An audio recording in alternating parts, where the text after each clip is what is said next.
Hello friends, कैसे हो आप लोग। तो आज की वीडियो में हम डिस्कस करने वाले हैं आपके नेक्स्ट सीटेट के एग्ज़ाम के बारे में कि आपका नेक्स्ट सीटेट के एग्ज़ाम कब तक होगा, नोटिफिकेशन कब तक आएगा। क्योंकि अभी आपका जो एग्ज़ाम हुआ था 2023 का 20 अगस्त को आपका एग्ज़ाम हुआ था, ठीक है।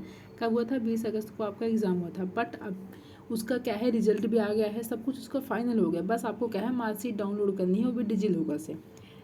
ये सब हो गया, रिजल्ट आ गया, इसका फाइनल हो गया। लेकिन अभी तक आपका नोटिफिकेशन क्यों नहीं आया है नेक्स्ट सीटेट के एग्ज़ाम के बारे में, ठीक है। आपको क्वेश्चन तो यही बन रहा होगा कि इतना टाइम हो गया, आज आपका क्या हो गया, आज आपका 8 अक्टूबर हो गया, बट अभी तक आपका नोटिफिकेशन नहीं आएगा। जब नोटिफिकेशन आने में इतना देर लग रहा है, 8 तारीख हो गया, अभी तक नहीं आया है, तो क्या आपका एग्ज़ाम भी लेट होगा? एग्ज़ाम होने में भी आपकी देरी लगेगी, ठीक है। क्या आपका एग्ज़ाम दिसंबर में होगा या नहीं, क्या आपका जनवरी में चला जाएगा, 2024 में आपका एग्ज़ाम चला जाएगा? तो देखो, आपके मैं सारे डाउट आज क्लियर करूँगी। तो आपका जो नेक्स्ट सीटेट का एग्ज़ाम होगा वो आपका दिसंबर में ही होगा, ठीक है। क्या है, आपका दिसंबर में ही होगा, तो आपको टेंशन लेने की ज़रूरत नहीं है। रही नोटिफिकेशन की बात, तो आपका नोटिफिकेशन 15 से 20 के बीच में आपका आ जाएगा, ठीक है। क्या है, 15 से 20 के बीच में आपका नोटिफिकेशन आ जाएगा, तो आपको टेंशन लेने की ज़रूरत नहीं है। और आपका एग्ज़ाम भी क्या है, दिसंबर में हो जाएगा। दिसंबर के बीच में ही आपका एग्ज़ाम होगा, ना शुरुआत में होगा ना लास्ट में होगा, बीच में ही आपका क्या है। जैसे कि आपका अगस्त में हुआ था, 20 अगस्त को एग्ज़ाम हुआ था, बीच में हुआ था ना, ऐसे ही दिसंबर में भी क्या होगा, आपका बीच में एग्ज़ाम होगा, ना आगे ना पीछे, ऐसे ही होगा। नोटिफिकेशन आपका क्या है, 15 से 20 में आ जाएगा, आपको टेंशन लेने की ज़रूरत नहीं है। अब आपके क्या है, अब रही पेपर और फर्स्ट और पेपर सेकंड की बात है, ठीक है। पेपर फर्स्ट आ गया आपका, क्या आ गया आपका, पेपर फर्स्ट। देखो, paper first and paper second.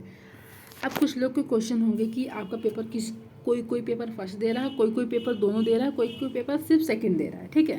तो देखो, जो लोग पेपर दोनों दे रहे हैं, पेपर फर्स्ट और सेकंड जो दोनों दे रहे हैं, उनको तो सारा सिलेबस सेम रहता है। जैसे CTP हो गया, EVS हो गया, ठीक है, मैथ, लैंग्वेज, ये सब सेम होता है, सब कुछ सेम पढ़ना पड़ता है। लेकिन जो आपका ये होता है ना, ये क्या बोलते हैं, साइंस, सोशल साइंस, ठीक है, ये आपका दो चीज़, ये आपको अलग से पढ़ना पड़ता है, ठीक है। साइंस और सोशल साइंस, किसी किसी का मैथ और साइंस होता है, कोई सब्जेक्ट लिए रहता है, किसी ने मैथ और सोशल साइंस, ठीक है। आपका क्योंकि तीनों तो ले नहीं सकते आप, मैथ साइंस होगा, किसी का मैथ और सोशल साइंस, ऐसी होगा। तो बस यही आपको चेंज करना पड़ता है, यही आपको अलग से पढ़ना पड़ता है। बाकी CDP जो आपके पैडागोजी क्वेश्चन होते हैं, पैडागोजी का, वो आपका सेम आता है, ठीक है। ये आपका पेपर फर्स्ट जो होता है, फर्स्ट टू फिफ्थ क्लास के लिए होता है। जो फर्स्ट टू फिफ्थ क्लास के लिए टीचर बनना चाहते हैं वो पेपर फर्स्ट देते हैं। जो दोनों बनना चाहते हैं वो क्या बहुत पेपर दे सकते हैं। जो 6 to 8 क्लास तक बनना चाहते हैं वो पेपर सेकंड के लिए देते हैं। इतना तो आपको पता ही होगा। तो अब रही आपकी बात कि CDP आपका कितने नंबर का आता है, 30 नंबर का आता है। मैथ भी आपका 30 नंबर का आता है। EVS भी आपका 30 नंबर का। सारे पेपर आपके क्या है, 30 नंबर के आते हैं। 30 नंबर में आपको भी पता है 15 नंबर का आपका डिवाइड होता है। जैसे पेडागोजी क्वेश्चन 15 नंबर आपके पेडागोजी क्वेश्चन आएगा। तो अगर मैं पाँचों सब्जेक्ट में बांटना चाहूँ तो आपका 75 नंबर हो गए किसके, पेडागोजी क्वेश्चन के, ठीक है। Pedagogy question 75। अगर आप बिल्कुल अच्छे से प्रिपरेशन करते हो, पेडागोजी को अच्छे सोल्व करते हो, जैसे आपको पॉजिटिव में सोल्व करना है पॉजिटिव में सोल्व करोगे, नेगेटिव में सोल्व करना है नेगेटिव में सोल्व करोगे, तो आपके कम से कम 70 नंबर, अगर आप इसको 70 नंबर इसका स्कोर आता है तभी आपके लिए बेटर रहेगा। तो आपको 70 नंबर लाने के लिए कैसे स्कोर, मतलब कैसे करना पड़ेगा कि आपके पेडागोजी क्वेश्चन में 70 नंबर आए, ठीक है। चाहे आपका पेपर फर्स्ट हो चाहे आपका पेपर सेकंड हो, आपको 70 नंबर लाने हैं पेडागोजी क्वेश्चन में, ठीक है। कैसे, जैसे कि आपका NCF हो गया, ठीक है, क्या हो गया, NCF हो गया, NEP हो गया, ठीक है, NCF हो गया, NEP हो गया, ये सब हो गया। ये सब आपको क्या है, पढ़ने पड़ेंगे। ये सब आपको बिल्कुल जब अच्छे से पढ़ोगे, इसमें दिया रहता है ना, NCF NEP में दिया रहेगा कि बच्चों को कैसे ट्रीट करना है, बच्चों के साथ कैसा व्यवहार करना है, और आपकी सोच, आपको सक्रिय रहना है, निष्क्रिय रहना है, पॉजिटिव रहना है, ये सब आपको देखना पड़ेगा ना। बच्चों को मारना है, पीटना है कि नहीं करना है, बच्चों को फीडबैक देना, क्या है, सब कुछ आपका रहता है। ये पढ़ना है, इसको पढ़ने, अगर आपने इसको पढ़ लिया, और साथ साथ आपको क्या होता है, पॉजिटिव और नेगेटिव टैग वर्ड मैंने इसको पहले ही करवाया था। मतलब कि जो आपका 20 अगस्त का एग्ज़ाम हुआ था उसका मैंने पॉजिटिव नेगेटिव टैग वर्ड करवा लिया। लेकिन आपका जब दिसंबर का एग्ज़ाम होगा, इसको भी मैं क्या है, पॉजिटिव नेगेटिव टैग वर्ड करवा दूंगी आपको, ठीक है। आपको देख के चलना पड़ता है पॉजिटिव और नेगेटिव टैग वर्ड। इससे आपको क्या हो जाते हैं, आपने एक तो NCF पढ़ लिया है, NEP पढ़ लिया है, और जो है क्या है, आपने पॉजिटिव और नेगेटिव टैग वर्ड भी लगा लिए हैं। तो आपके 70 नंबर आपके कहीं नहीं गए, आपके 70 नंबर आएंगे ही। अगर जैसे बहुत लोग बिल्कुल अच्छे से पढ़ लेते हैं, उनको 73 74 तक भी आपके क्या है पेडागोजी क्वेश्चन में आ रहे हैं। हाँ, थोड़ी सी मैथ में दिक्कत पड़ती है आपके पेडागोजी क्वेश्चन में, ठीक है। मैथ का क्वेश्चन ऐसा रहता है ना कि बहुत लोग को न्यूमेरिकल क्वेश्चन में दिक्कत पड़ती है, वो मैथ के पेडागोजी क्वेश्चन को सोल्व कर लेते हैं। लेकिन बहुत लोग ऐसे होते हैं जो उनको न्यूमेरिकल क्या होता है ईजी लगता है, लेकिन पेडागोजी क्वेश्चन हार्ड लगते हैं। बस मैथ के क्योंकि इसमें थोड़ा सा समझना मुश्किल हो जाता है मैथ के पेडागोजी क्वेश्चन में, इसमें ही ज़रा गलत हो जैसे आपका CDP EVS लैंग्वेज, इन सब में आपको कोई दिक्कत नहीं पड़ती है, इसमें आपके क्या है आ जाते हैं आसानी से। तो आपको पेडागोजी क्वेश्चन जो करना है ऐसे ही करना है। NCA बिल्कुल अच्छे से पढ़ना है, NEP पढ़ना है, RTE पढ़ना है, ये सब आपको पढ़ना है। नेगेटिव पॉजिटिव टैग वर्ड करना है, बच्चों को हमेशा सक्रिय रखना है, बच्चों को हमेशा ऊपर रखना है अपने उस ऊपर।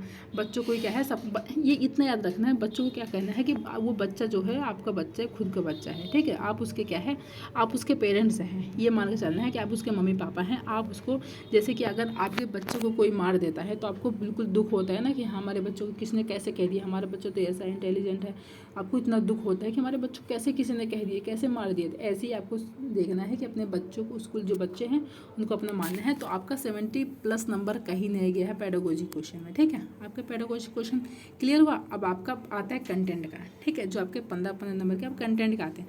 कंटेंट का नंबर जैसे आपका EVS हो गया, EVS में जो आता है आपका फर्स्ट टू 5th क्लास का, ये EVS से जो 1st to 5th क्लास की जो बुकें होती हैं ना, आपने देखी होगी जब आपके घर में अगर छोटे बच्चे होंगे, जैसे सबके घर में नहीं होंगे, जैसे बहुत से लोगों के घर में जो छोटे बच्चे होंगे, भाई बहन होंगे, ठीक है, भाई बहन होंगे, चाचा चाची के बेटे होंगे, तो स्कूल जाते होंगे आपके, जैसे कि स्कूल जाते होंगे, तो उनके पास अगर EVS की बुकें होगी, चाहे मैथ की होगी, उनके पास वो होगा EVS की बुकें में ना 1st to 5th क्लास, जो 1st to 5th क्लास की बुकें होती है बहुत ही बेटर होती है उनके लिए, बहुत बेटर। सिर्फ 1st to 5th क्लास तक की ही आती है आपकी EVS आती है, ठीक है, वो पढ़ना है। आप कहाँ से पढ़ना, वो भी NCERT की बुक पढ़नी है। ऐसा नहीं है कि आपको पब्लिकेशन की बुक खरीदनी है, पब्लिकेशन के नोट्स खरीदने हैं, कुछ नहीं खरीदना है। आपको NCERT की बुक पढ़नी है, सारी की सारी NCERT की बुक पढ़नी है और खुद के नोट्स बनाने हैं। आपको नोट्स भी परचेज़ करने की ज़रूरत नहीं है। कहीं आप ये सोचो कि, एक बात बताओ, आप खुद सोचो, अगर आप जो चीज़ आप खुद लिख रहे हो, अगर आपने एक टॉपिक पढ़ा, पढ़ने के बाद अगर आपने उसको लिखा, पढ़ते पढ़ते आपने लिखा, तो थोड़ा आपके माइंड में वो ना क्लियर हो जाता है कि हाँ ये लिखा। बाद में उसको जब दोबारा पढ़ते हो तो हाँ थोड़ा और क्लियर होता है, लेकिन जब दोबारा आप उसको रिवीजन करते हो तीसरी बार, तो वो क्या होता है, पूरा का पूरा क्लियर होता है, ठीक है, क्योंकि खुद कर रहे हो। अगर एक बताओ, अगर आप खुद अपने घर में कुछ आपको क्या है बनाना है, ठीक है, कोई सब्जी बनानी है, सब्जी की रेसिपी बनानी है, अगर किसी ने आपको बताया है कि ऐसे ऐसे बनता है, आपने उसको माइंड में कर लिया, ठीक है ऐसे बनता है, ऐसे बनता है, ठीक है, उसको आपने प्रैक्टिस नहीं करी, नहीं बनाया, तो आप बना पाओगे अच्छे से नहीं। अगर वही खुद सोचोगे कि हाँ ठीक है ये ऐसे बनता है, लाओ किसी ने हमें बताया था, लाओ इसको क्या है मैं खुद बना के देखता हूँ, फिर आप क्या है खुद बनाओगे, ठीक है, खुद बनाओगे, कैसे बनेगा कैसा नहीं रेसिपी। हाँ पहली बार में थोड़ी सी क्या है ख़राब बनेगी, कोई दिक्कत नहीं है, लेकिन दोबारा क्या करोगे, दोबारा अच्छी बन जाएगी। ऐसे ही आपका ऐसा है कि अगर आप कोई चीज़ जाकर ख़रीद के लाओगे, ठीक है, अगर आप नोट्स को क्या है परचेज़ कर रहे हो, ठीक है, किसी ने अपने हाथ से बनाया है, ठीक है, उसको दूसरे के हाथ से बना हुआ चीज़ अपने क्या है खरीद रहे हो, तो उतना आपको बेटर नहीं रहेगा, उतना आप अच्छे से नहीं कर पाओगे। ऐसी सब्जियों की बात हो, अगर आप चाहे होटल से खरीदने जाते हो, कहीं से भी खरीद के लाते हो, खा लोगे, आपको स्वाद लगेगी, ठीक है, आपको स्वाद लगेगी, लेकिन आपको नहीं पता चलेगा कोई सब्जी में क्या क्या डाला है, क्या क्या नहीं डाला है, वो बना कैसे आपको नहीं पता चलेगा। ऐसे ही आपका क्या है, इसमें CTET की नहीं बता रही हूँ, अगर आप किसी भी एग्ज़ाम की तैयारी कर रहे हो, कोई से भी कॉम्पिटिटिव एग्ज़ाम की तैयारी कर रहे हो, सबकी मैं बात कर रही हूँ। अगर आप अपने प्रिपरेशन करना चाहते हो तो खुद के नोट्स बनाओ, सबसे बेटर रहेगा। आपको नोट्स से बहुत सारे नोट्स मिलते हैं, मैं मानती हूँ, इतने मिलते हैं कि मतलब 400 500 में 1000 में नोट्स में आपको मिलते हैं कि हाँ ठीक है वहाँ पर नोट्स मिल रहा है, आपको नोट्स से पढ़ लेना। नहीं, आपको नोट्स को खुद को बनाना है। जब आप खुद से बनाओगे आपको क्या है, आपको क्लियर हो जाएगा सारा। जैसे कि मैंने CTET का एग्ज़ाम कैसे क्लियर करा है, मैंने CTET का एग्ज़ाम क्लियर करा खुद के नोट्स बना के, सेल्फ नोट्स मैंने बनाया, वो नोट्स अभी भी मेरे पास रखे हैं। तो मैं ऐसा नहीं कहती हूँ कि हाँ ठीक है मैंने नोट्स बनाए, मैं आपको बेचूंगी, नहीं, मैं जो नोट्स बनाए हैं ना, मैं खुद के नोट्स उसी में से मैं आपको क्या है करवाती हूँ। जो अभी 20 अगस्त को जो आपका एग्ज़ाम होता ना, उतने क्वेश्चन उसमें बहुत लोग, जिन लोगों ने वीडियो देखी होगी उनको पता होगा कि बहुत सारे क्वेश्चन उसमें से पूछे गए थे जो मैंने क्वेश्चन करवाए थे। क्या है, मैंने खुद के नोट्स बना रखे थे सेल्फ। तो आपको खुद से नोट्स बनाने हैं। आपको याद रखना, आपको NCERT की, मैंने कोई पब्लिकेशन की बुक नहीं खरीदी थी, मैंने NCERT की बुक को फॉलो करा था, क्योंकि जो मेरी सिस्टर है वो भी क्या है NCERT की बुक है उसके पास, ठीक है, 5th क्लास है तो सारी बुकें उसके पास थी, तो मैंने उसको फॉलो करा है, ठीक है। ऐसी पेपर सेकंड, जैसे मैंने पेपर फर्स्ट के बारे में बता दिया, पेपर सेकंड सारा सब कुछ था।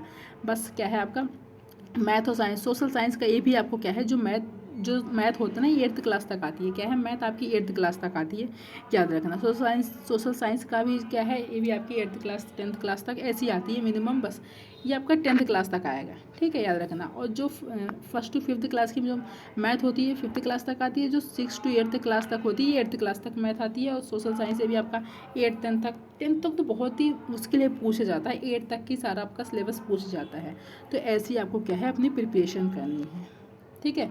अगर आपको कोई क्वेश्चन रह रहा हो तो आप मुझे कमेंट कर देना, अपने क्वेश्चन पूछ सकते हो, मैं आपको बता दूंगी। अगर आपको कोई क्वेश्चन रह रहा हो तो आपको टेंशन लेने की ज़रूरत नहीं है। नोटिफिकेशन आपका क्या है 15 से 20 तक के डेट में आपका आ जाएगा, और आपका एग्ज़ाम जो होगा आपका दिसंबर में ही होगा, ठीक है। चलिए, आपको वीडियो पसंद आई हो तो लाइक कर देना, सब्सक्राइब करना, शेयर कर देना। Thank you.